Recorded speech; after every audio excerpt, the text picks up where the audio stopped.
For those who don't know, this is Elder Amoja Ajabu, your host for Ajabu Speaks. This program has a dual purpose because it also serves as the political education for the Black Panther movement. You got to understand that your professor, who I am, is unbossed, and unafraid. I'm also a Pan-African. What that means that I am going to give us a perspective, an analysis, a thinking of how a person thinks that is from the African continent and is thinking about how the African continent can best help those people that are from the African continent. It's not based on where you're born, because I was born in the United States of America. And if I tried to look at Africa and her people from the philosophy of the United States of America, then I would be supporting our demise. And to go into that a little bit further, I talked about last week how this man was my president, not that cat, the president of the United States.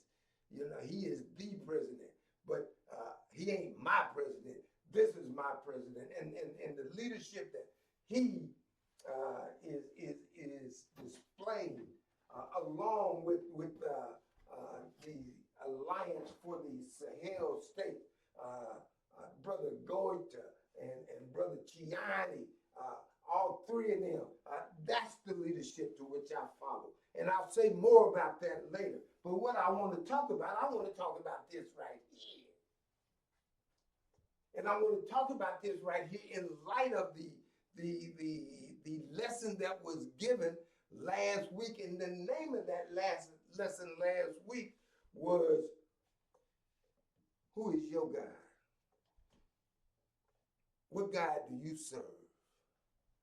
Do you serve the same God as these people that is hanging you?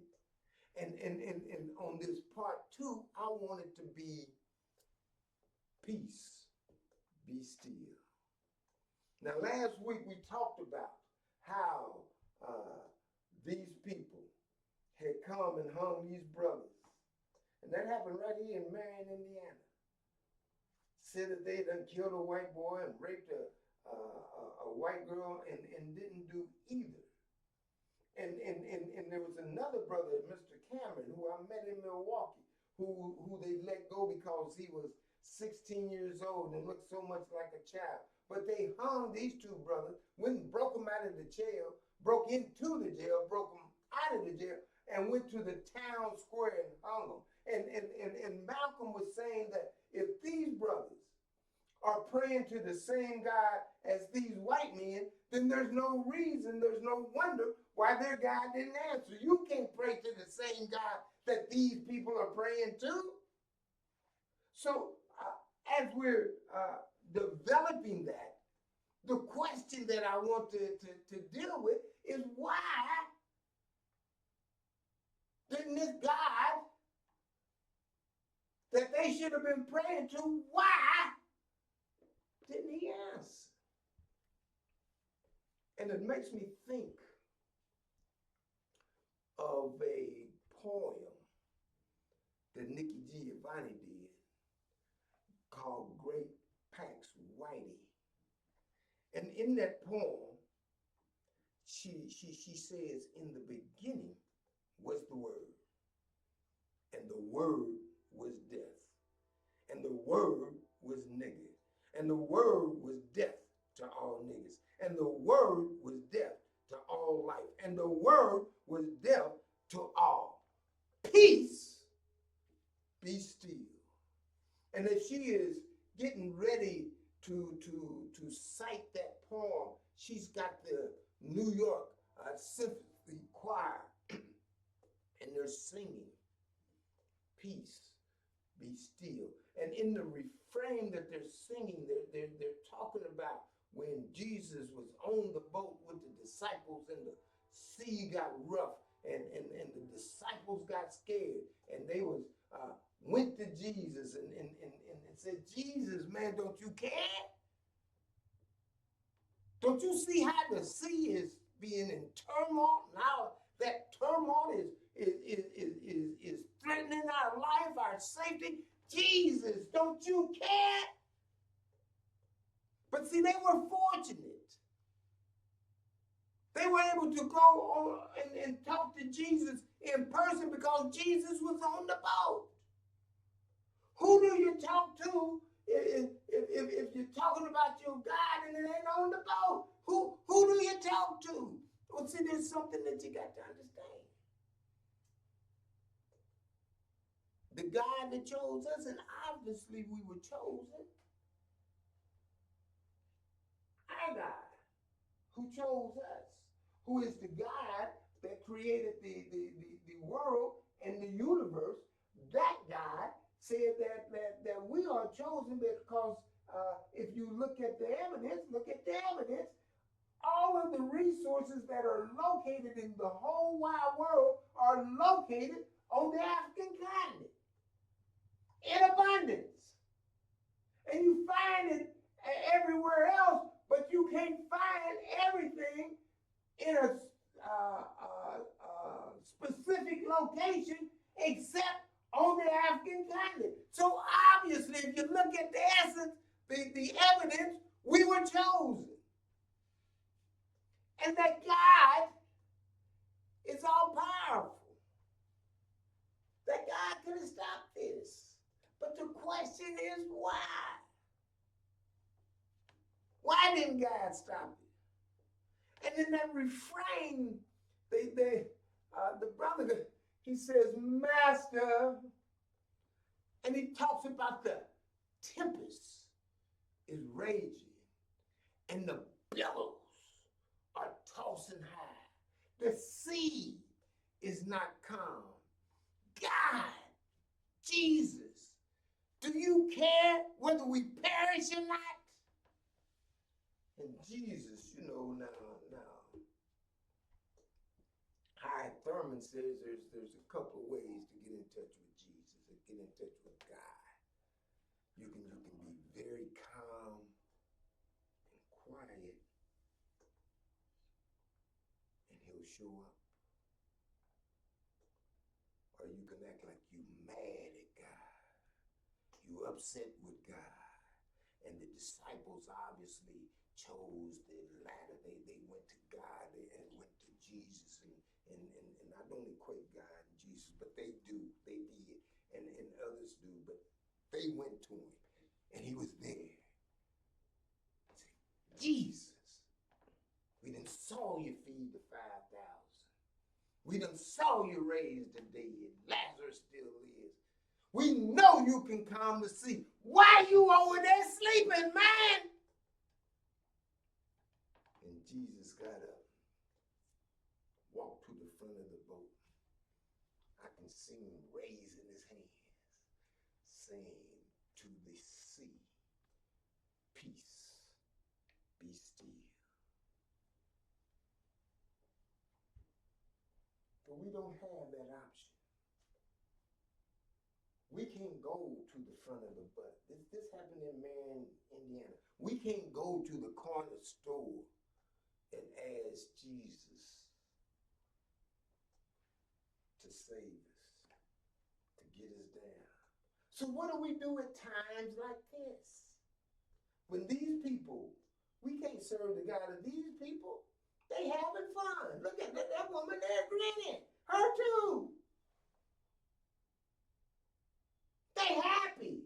That they got what they call, Billie Holiday calls strange fruit that's being watered. The trees' roots are being watered with blood. Strange fruit. You see the brother, he hanging. Blood all on them because they beat them all up. You can see how they've been beat up. And as God-fearing as we are, we cannot be praying to the same God as these people are praying to. But why won't our God answer? That's the question. And the answer is, he's chose us. He's upset with us. Because that God is omnipresent. It's not only omnipotent, all powerful, but he's omnipresent. That means he's everywhere. That means he's within us, because we're somewhere. If we somewhere, then that means that, and God is everywhere, then that means that God is located here in us. And see, when you talk about the God that they serve, they showed up. They didn't go here and try to do this by themselves. If the person that hung them went by himself, then them brothers would probably beat his butt. But because their God came in the person of them, they were able to be successful because our God didn't show up. Who's our God? That's you and me. If we'd have showed up in force, armed, and told them white folks, you better not hang them, they'd be living today. Well, maybe not today, but they'd have lived longer than the time that they lived in that daggone tree, because this happened in 1930. They might be living. They could. Because they was 20 and 21. 1930, God might have blessed them with a life to live this long. But because we didn't show up, because our God didn't show up, because the God that's within us did not show up, they lost their life. Now, I know y'all said, well, Jabu, that was way back in. That was 1930. No, that's today.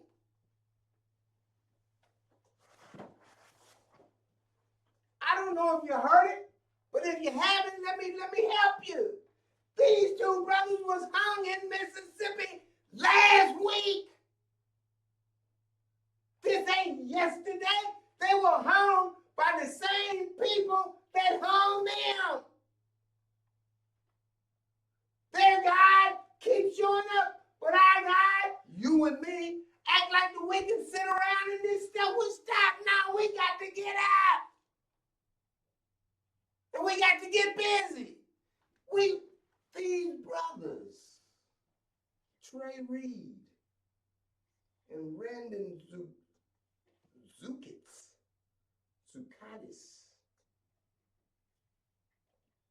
were hung last week in Mississippi. He was hung on a college campus. And they still coming up with the same story. They committed suicide. They done it themselves. Fuck that! And so our God has got to show up. We can't go to the front of the boat and talk to Jesus, but we can show up, because this has got to stop. This has got to stop.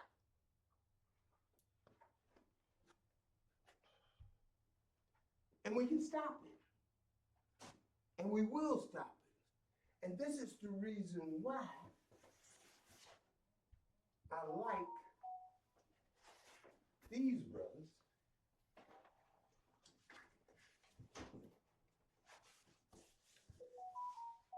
And I'm going to put it there. But especially this one. Because they have stood up. And they're saying that our God don't like the way that we're being treated. They're not praying to these people's God. They're praying to these people's God. And because they prayed, they done picked up the arm and they done took land and they done told France and America, look, we ain't doing that no more. We gonna stop that. And they're organizing to the degree that they got what they call volunteers, because the people that's trying to take them out will go out into the neighborhood and they will shoot the people and harm the people before the army can get there. And so what they're doing, they're saying, oh, okay, what we need to do is we don't need to get there. We need to have a presence there. We need some volunteers, some people come forward and say, okay, yeah, train me. If they come up and through here, we'll defend ourselves. See, the same thing needs to happen right here in the United States of America, because y'all think they're playing? You think he playing by putting them troops into these cities that have large African populations? You think that, and he's saying it's about crime? No, it ain't about crime. And you can see that in the evidence, and a good example is that assassination that took place with that cat that they call, what they call him, Charlie Kirk. I don't call him Charlie. I call him Chuck, because I don't respect Chuck. And so I say Buck Chuck, the way that Chuck has been talking about how we are lesser people than white people, how white people are supposed to keep the superior place in society as opposed to us. I don't like Chuck. I don't care for Chuck. I don't respect Chuck. And I say Buck Chuck, because Chuck is trying to get with Duck. And you know, I say Buck Duck too. Look like a duck, walk like a duck, got yellow hair like a duck. I'm talking about Donald D. Duck. I just affectionately call him Duck. Buck him! And see, right now, they're trying to deify that cat. They trying to make him appear like he's the second coming of Jesus. And they're pushing that Christianity. He was a Christian man. How could this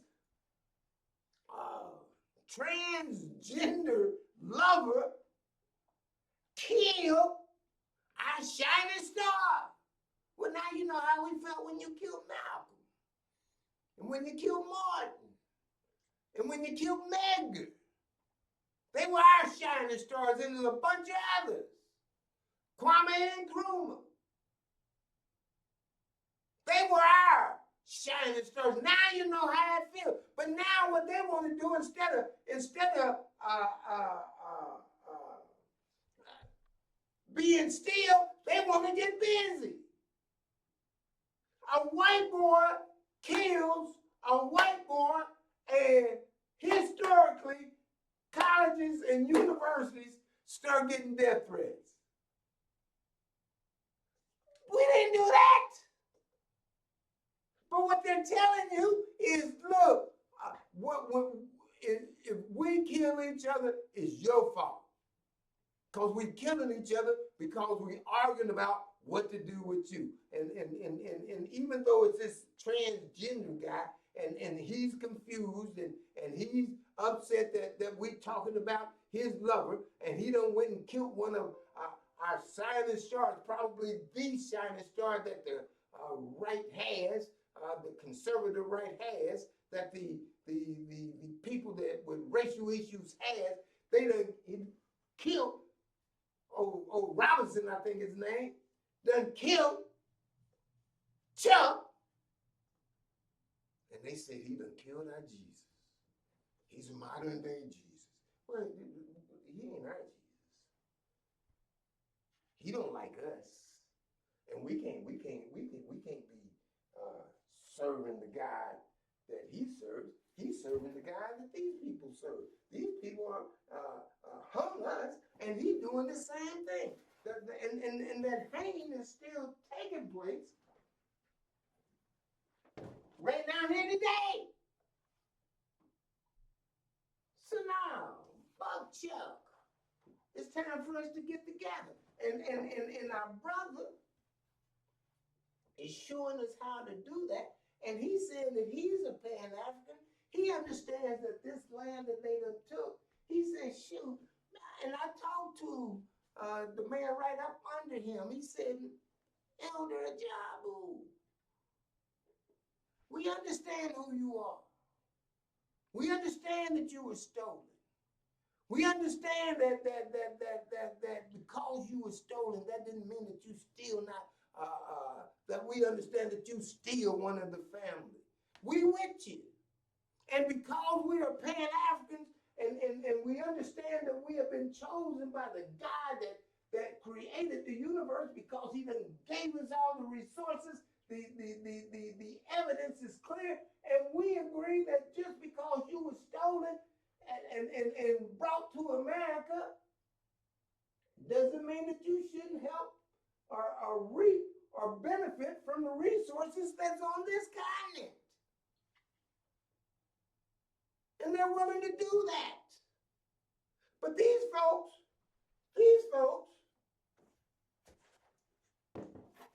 who worship their God is saying, in the beginning was death.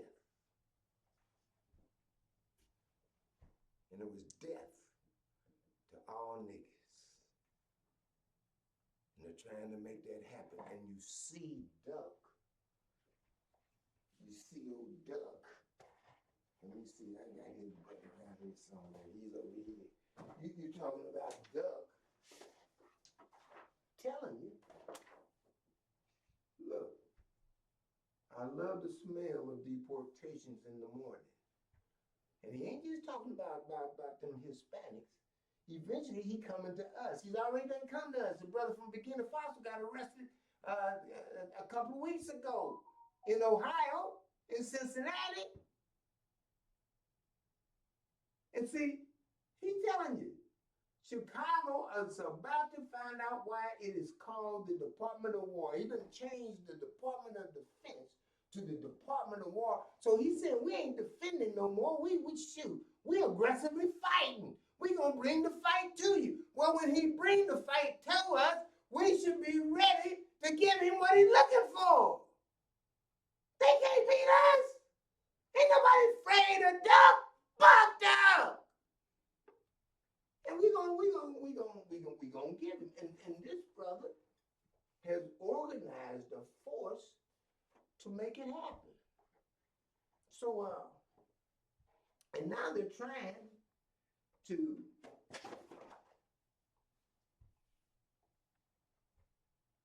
tell us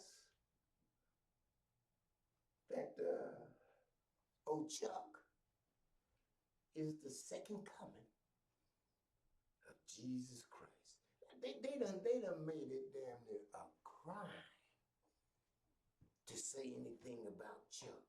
I mean, if you say something bad about Chuck, they will make you lose your job. Jimmy Kimmel got canceled just because he ain't said nothing. Well, the dude that killed Chuck he's on Duck's team, and they say, why you say something like that? Cancel this show. They done made it a crime to say something about old Chuck. But look, I'm a criminal. I'm getting ready to commit a crime. I'm getting ready to tell you how I feel about Chuck. Walk with me. Walk with me. Y'all come on and walk with me. I'm getting ready to show you what I think about Chuck.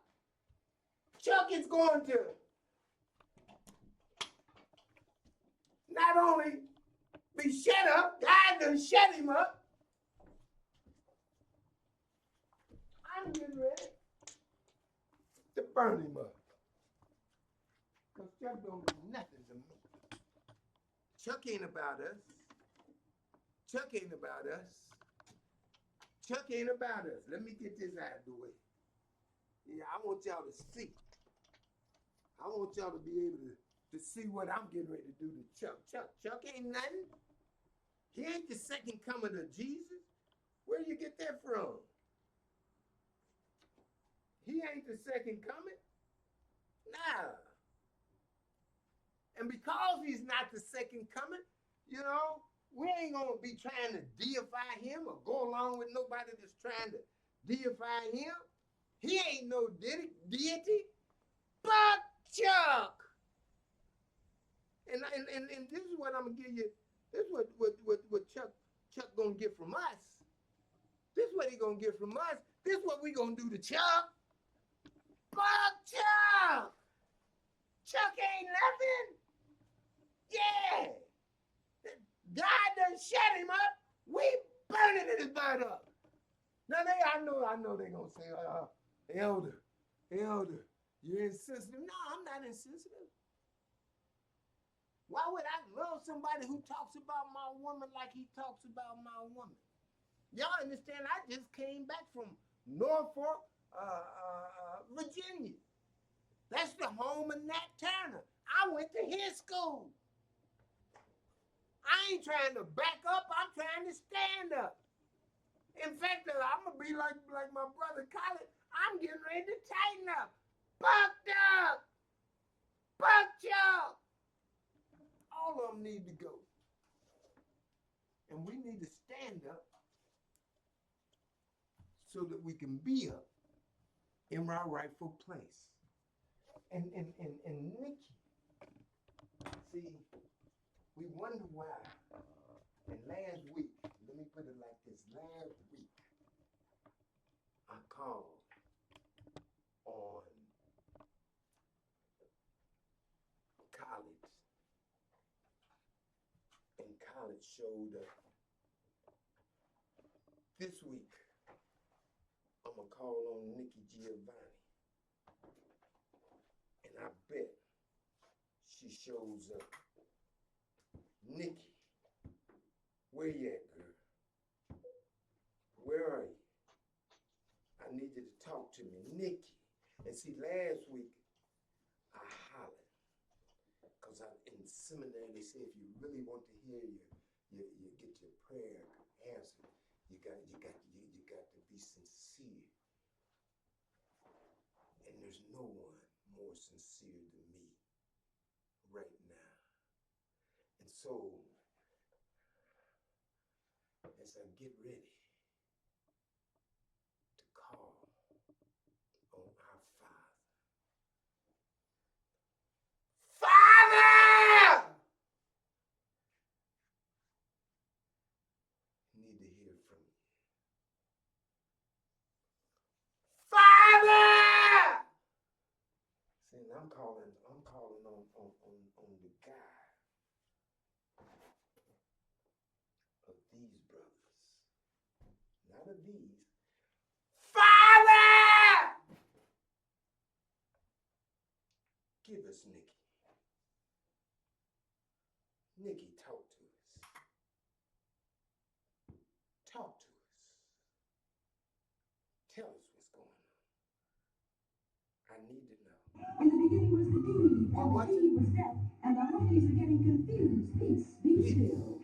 So the great white prince was shot like a nigga in Texas, and our black shining prince was murdered like that thug in his cathedral, while our nigga in Memphis was shot like their prince in Dallas, and my lord, ain't we never gonna see the rumblings of this peace? Still. No. Ain't we got no pride? We gonna continue to let them treat us like this? We don't like our children. We gonna let them continue to do that to us? Ain't we got no pride? The God that has chosen us, has given us, that's what we need. We need to stand up and be ourselves.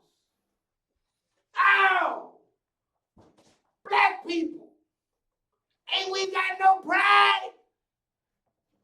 This is the reason why our God is not showing up, because we won't come together. We want to squabble about who's going to get the credit for bringing us together. I don't care if you're Rastafarian, Nation of Islam, Christian, Muslim, don't believe. I don't care. Are you for Africa? Are you for the African?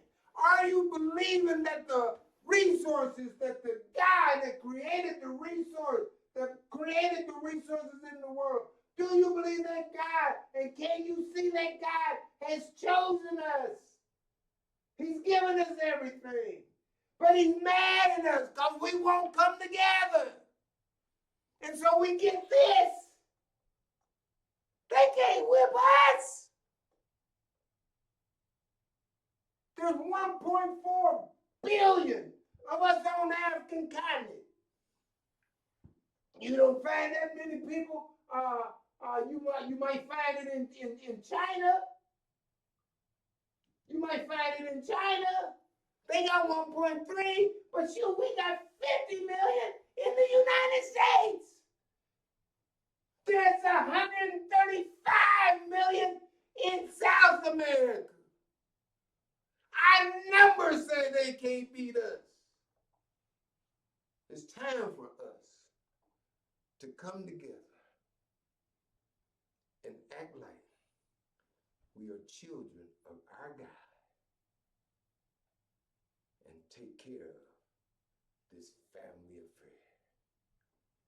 You've been listening to Elder Amoja Jabu, unbossed,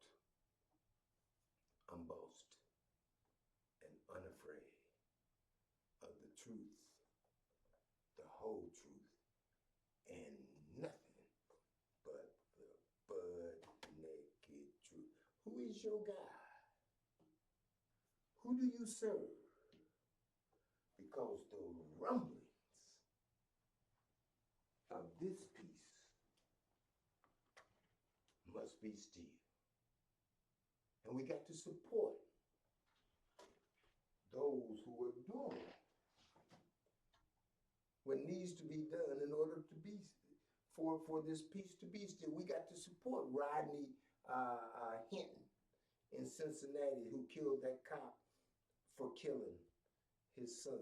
Yeah, he's worthy of support. We got to support Orthel Wallace, who killed a cop because the cop was trying to treat him inappropriately. Yeah, all of those brothers are worthy of support. We need to get Jamil Al-Amin and all of those other brothers out of the penitentiary, including my son. They got to come out of there.